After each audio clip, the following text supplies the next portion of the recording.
visiting. There's Yvonne, that's me. Hi. We're just coming out of the movie. We just watched Solo, a Star Wars story, and I loved it. I was really surprised that I loved it. I expected to hate it. I didn't like it at the start. Because I thought... Why didn't you like it at the start? Okay, so full on alert, if you haven't seen this movie, go and watch it on my recommendation or hers, and if you don't enjoy it, we'll pay you back. No, we Okay, won't. she overruled me on that one. So, if you haven't seen it and you're going to see it, just forget watching the rest of this review, because there's going to be spoilers. You still there?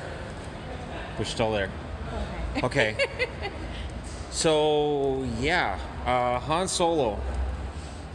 I kind of want to start at what happened towards the end, for those that watched it. I did not expect Darth Maul. See, I avoid spoilers. That's why I warned right at the start there'll be spoilers. Don't watch this if you don't want spoilers. But I had no idea that Darth Maul was in this movie. And that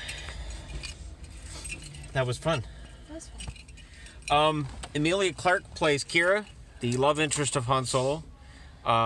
She is. I thought they had good chemistry. It's kind of awkward though how they take that romance away. That was weird, and I still don't quite understand the whole thing. Like, you could tell that there was something not right with her as soon as they met up at that bar place. What is that? Like that was bar type thing, right? The bad guy's place. Yeah, but you could see something was up. The names in this movie are kind of generic, so I've kind of lost them already. I want to say Donovan, but I know his name wasn't Donovan. It doesn't matter. He's dead, so who cares? The villain in this is really kind of generic, and I liked. The funny thing is, the action scene where they're on the train reminded me of Captain America. There's a lot of movies then, that have the train. when they're in the maw, when they're near train. the maw and the thing's being sucked in, that reminded me of Star Trek. But when they were running away from the thing, it reminded me of Phantom Menace. Oh, yeah. My member berries were in overdrive for this movie, which is, I think, what it was trying to do. I know, at least finally they answered how it did the Kessel Run in 12 parsecs. Because the big joke has always been parsecs are measurements of space. Right. And he talks about it like a measurement of time. Now we understand why the Kessel Run in 12 parsecs is impressive. Because you have to travel through a certain hole in the maelstrom to get to the planet. Right. And he just goes pretty much straight through. Which is kind of fun. The one criticism I've heard, and I can see this, is the criticism that it doesn't add anything. So if you don't see this movie, you don't miss anything for storyline for any of the other movies. Which I can kind of understand, and I can But I think that's kind of agree what with. Happens when you're doing a movie after the fact, you know? Well, yeah. Because you can't have it so that the movies were missing something. Right? So they were fine movies without it. What was the deal with Lando's robot? That was just awkward. It was weird. It was awkward. It was weird. And actually when they first showed her at the beginning where there was the robot fight and stuff, my first thought was, they have to have a robot in every movie that's trying to grab the attention, don't they? Like Rogue One, they had to have the asshole black robot. Yeah. Ever since the originals, it was R2-D2. You gotta have a droid in there. Everybody the kids aren't going to pay R2-D2. attention. Yeah. And then it was BB-8. Everybody loved BB-8. But I gotta say this too. So now it's every movie has to have that droid. We called this. There was talk about how Lando's being talked about, that he's pansexual and it's this big. I didn't even notice it. Yep, I was thinking that too at the end. I was like, wait, he doesn't come onto the droid, and she says stop flirting to him with Han, but he doesn't make a pass at Han or anything. And he's just being Lando. Yeah. Uh, Who's a flashy guy. He reminds me of like those disco Mr. Glover guys. is excellent at being Lando Calrissian. The kid playing Han, he was okay. There were moments where he was more believable as Han than others. True. I thought some of the dialogue laid it on thick. Yes. Agreed. Look, I'm Han Solo. I'm a rogue. And it's like, all right, we get it. We get it. We get it. Stop. Just stop. I noticed they did that same camera work that the that Captain America did. I think it's all 3D movies do that. They try to make you feel like you're in the action, so they do the jump cuts. Well, it's not just jump cuts. The camera's shaking. And the camera's doing this. Whenever there's fast movement, it's hard enough to watch the super fast movement as it is, but to have the camera shaking, I hate it. I want to say that's a J.J. Abrams thing, that it started with the Star Trek movies, but I'm not sure. Or Transformers. I think it started with Transformers. It's crap. Where every time there was an explosion, the camera was shaken. I can't stand it. And it's... I really, really dislike it. I don't disagree. I don't really notice it as much because it doesn't bother me. Physically, it doesn't bother me as much, but yeah, I know you notice it. My eyes have trouble focusing on things. Yes. And so if it's moving a lot... Yep. I really, really dislike it. I honestly... was irritated that it did it too. Yeah, I really liked it. I will definitely want to add that to our collection at home at some point. Mm-hmm. I think the kids will enjoy it. The boys will get a kick out of it. I knew that was going to be Chewbacca. You know, I thought maybe it would be like a Rancor. I knew that. Or like I thought maybe it'd be a callback. The problem is Chewbacca doesn't eat people. I thought that too. It was just one of those, wait, does he? But... Chewbacca doesn't eat people. But I was pretty sure Chewbacca would starve before he eat people. I was like, and then it's gonna be Chewbacca, isn't it? The only other part of this that I had an issue with was I was like, wait, Han was a stormtrooper? What? Yeah. When was Han a stormtrooper? I did think that too. That wait, he was in the military, or like I could understand if he pretended or he lied or he'd have a stormtrooper outfit so he could get from point A to point B, sneak aboard a freighter and get moved from one planet to another. But to actually sign up and become a stormtrooper, I'm like, wait. And his name being given to him by an Imperial soldier, I was like, what? Right. No. Right. So did he not have any ID before that? So he just kept the name Solo? Gone by Han forever? Is he like Rey and he doesn't have a family, so he just had one name? He would have gone by Solo after that because then he had the ID. The guy made him...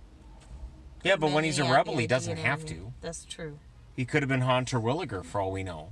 Maybe he was like, Solo sounds really cool. I'm keeping that one. Right. So, I don't know. I was glad they didn't have Darth Vader. Yes. Points for no Darth Vader.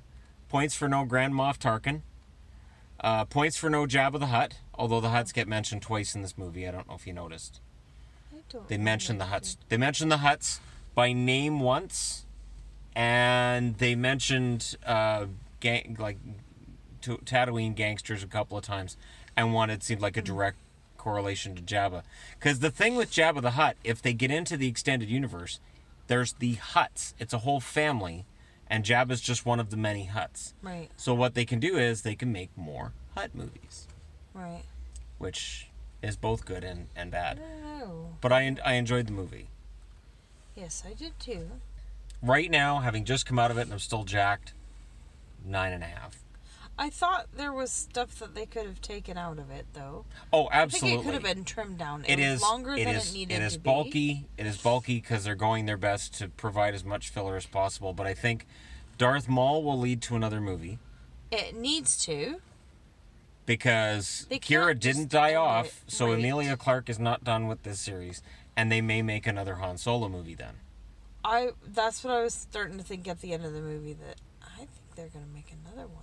So is Han Solo going to kill Darth Maul? I mean, we all agree that... I don't know that he could, though. Because then wouldn't it mess with the timeline after that? Like they're already messing with the timeline after that. But I think if it had to do with him, it would screw with how unless the Obi-Wan movie is going to touch on that. Maybe the Obi-Wan movie is going to be that while he's on Tatooine, he finds out Darth Maul's still alive. But then Han can't be in that movie. Right. Because Han's never met Obi-Wan. Unless they're going to do a mind wipe like 3PO and 3PO went... I'm sorry, the prequels. No. The prequels into this... Like, go wipe C-3PO's mind so he forgets that Anakin made him, who became Vader. Give me a break. But that's different. That's a droid. I know, but it was retrofitted in... I know. I still haven't got over Anakin building C-3PO. That's so stupid. I know. My mother needs a droid out here. I'm going to build her a protocol droid. Then you're stupid. Because protocol droids won't help your mother for shit out here in the desert. But I can speak to evaporators. Why? You need a working android. So, it's just stupid. And then conveniently has his mind wiped out at the end of Revenge of the Sith. Because everybody, as soon as Phantom came out, was like, wait, so he didn't recognize anything in Star Wars? Right. But see, that is a bit understandable because it's a droid. But you couldn't do that with people. Because then it would look stupid. Well, it's like Men in Black. Maybe they Men in Black them. There you go. But, yeah, I enjoyed it. I thought it was a good flick. I think it's suitable for kids, 5 and up? Oh, yeah. Oh, I think Adelaide would have been fine in that. Yeah, it'd be long and kind of boring for her. Yeah, she would fall asleep. She does like Star Wars movies, yes, but I think that one might be a little bit more boring for her. Yep. There's a few of them that she's not such a fan of. Like, Rogue One's not her thing. I see, and this I think would be kind of like Rogue One. Yeah. So it does do callbacks. It does kind of... It does a bit more than I thought it would or should. It did a lot, but it did more than I thought it should. It did more than it really had to, but I understand the audience. They figured that they're catering to. Right. True. So they want to make their $1 billion, and this is how you make it. It's with all your callbacks. So member berries. Yeah. All about member berries. What would you give it out of 10? Remember, you gave Friday the 13th Part 3 a 6. Well, definitely much higher than that. See, I was thinking either an 8 or a 9. I don't know that I'd give it a 9, though. Just because I hate the camera work. I hate the shaky camera. It's obnoxious and stupid. It's like that. Yeah, I know. It's awful. When they're moving really fast. It's bad. I really dislike that. And it makes it obnoxious during any action sequences. But the backdrop was really cool looking. And the mountains and stuff, that was really pretty. I wonder if they filmed that in Colorado or if they went overseas for that. That's what I was thinking. I was thinking it was I was wondering if that was in the Andes or if that was in Colorado. Because those were definitely, I mean, that's either Rocky Mountains or the Andes. That was just gorgeous. It was. That was really Or the Himalayas. I don't think it would have been filmed in Chilliwack. I know. I don't think our mountains look like that. I know the mountains don't look like that because we have trees. They never will as long as you have that kind of attitude. Very rocky and no trees. Maybe they CGI'd in the mountains and argued with people who said we could find actual mountains. You need to get fired with that kind of talk. Star Wars usually does do real backgrounds. Yeah, they do. They do, except the prequels. The prequels, everything looks computer animated and it's crap. That was stiff. That was something else. So this one they do stick to pretty practical locations, and the CGI isn't off-putting. And what's in there, it really wasn't that bad. It wasn't that noticeable. I really enjoyed it. I thought it was fine. They try to create an emotional attachment with the droid, and I never felt it. No, she was weird. I think she was the comedy relief. They tried. But, and as soon as she showed up, it was one of those, I'm a sassy robot. Oh, it's there's a sassy the droid robot. for the movie. There's the one that everybody's supposed to like. Yeah, that didn't quite work. It's kind of the thing for Star Wars now. Every movie has to have the droid that people like. Well, there's so you've got the main good guy. So in Rogue One, technically the girl would have been the main good guy, but you had the weird rebel commander guy who still killed people for no reason. So I was like, wait, so he's a rebel or he's Empire or he's doing both now? And this one, they're trying to gray that area as well. It felt kind of to me like this cast was sort of like with the Rogue One. Yeah. So you have the rogue guy, you have the really pretty girl, you have the droid, and you have some comic relief going on. And it did kind of feel like that. And you've got the Empire twisted in there, and you've got turncoats, and you've got everybody's betraying everybody. It did have some of those points in it. Yes. But Emilia Clarke is prettier than Felicity Jones, so wins on that. I'm kidding. They're both very pretty. That is irrelevant to the movie. See, but to guys, it isn't always irrelevant. It is completely irrelevant. I think irrelevant is fantastic. Irrelevant. That's a fantastic new word you've come up with. There. Irrelevant. You're welcome. Thank you. Irrelevant. I will make that trend on the internet. Irrelevant. Hashtag irrelevant. You're dark. Irrelevant. How would be... Is that when there's no revelations? It's a movie without revelations. It's irrelevant? Yeah.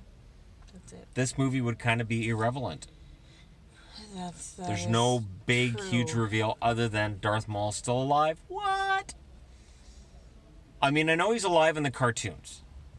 He's in the Clone Wars cartoons, and then he's in the